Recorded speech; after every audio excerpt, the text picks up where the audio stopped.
አባዬ ደግሞ ያኮ በቃ አልፏል። ለምን ወደ ኋላ ትመለሳለህ?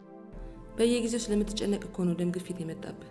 አሁንም ፀሐይ ወጥቶልኝ እድሜ ለልጅ ኤልያስ። እኔ እኮ አንዳንድ ጊዜ ሳስበው ከሰማይ የተላከልኝ ሁሉ ይመስለኛል። ቀላል አባዬ። ምን ነው ያን በሳር ተቀብሮ የነበረን ፋብሪካ አይደል እንዴ ነፍስ የዘራበት? ልክ ብለሻል ልጄ፣ ልክ ብለሻል። ታዲያ ይህን ሰው ለማንም አሳልፈን መስጠት የለብንም። እንዴ ማለት ይህን ጥቁር እንግዳ ነገር አትጋብዣዋለሁ።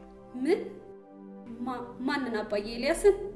አዎ ልጄ፣ ዝምድናውን ከእሱ ቀድሜ ነበር እኔ የተመኘሁት።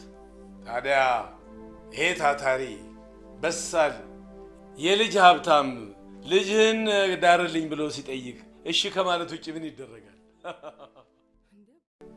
አባዬ ደግሞ ያኮ በቃ አልፏል።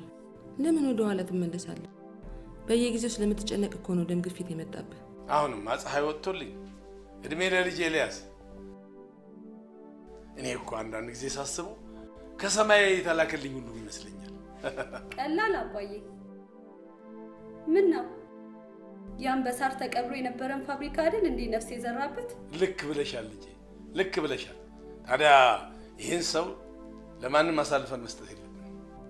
እንዴ ማለት ይህን ጥቁር እንግዳ ነገር አትጋብዣዋለሁ። ምን? ማንን አባዬ? ኤልያስን? አዎ ልጄ፣ ዝምድናውን ከእሱ ቀድሜ ነበር እኔ የተመኘሁት። ታዲያ ይሄ ታታሪ በሳል የልጅ ሀብታም ልጅህን ዳርልኝ ብሎ ሲጠይቅ እሺ ከማለት ውጭ ምን ይደረጋል?